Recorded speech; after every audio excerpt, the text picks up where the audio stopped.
आपण पाहत आहोत पुण्यातील त्रिमंदिर. उन्हाळ्याच्या सुट्टीमध्ये तुम्हाला फिरण्यासाठी अतिशय सुंदर असं हे ठिकाण आहे. आजूबाजूला भरपूर हिरवळ आहे.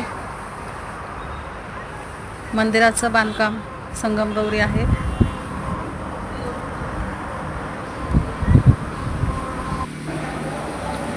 इथे तुम्हाला विविध देवी देवतांच्या मूर्ती पाहायला मिळतील. श्रीकृष्णाची मूर्ती आहे, बालाजीची आहे.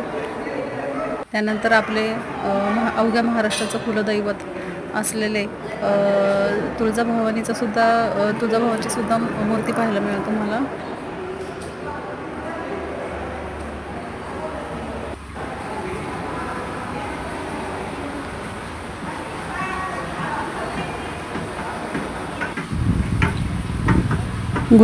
गुलाबाच्या फुलांचा ताटवा अतिशय सुंदर आहे. तुमचं मन मोहून टाकेल तो.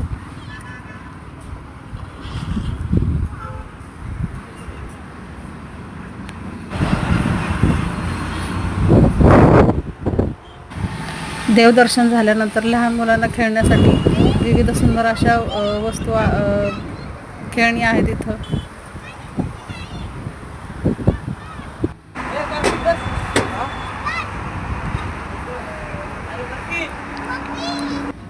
चला तर मग तुम्हाला सगळ्यांना हॅपी जर्नी.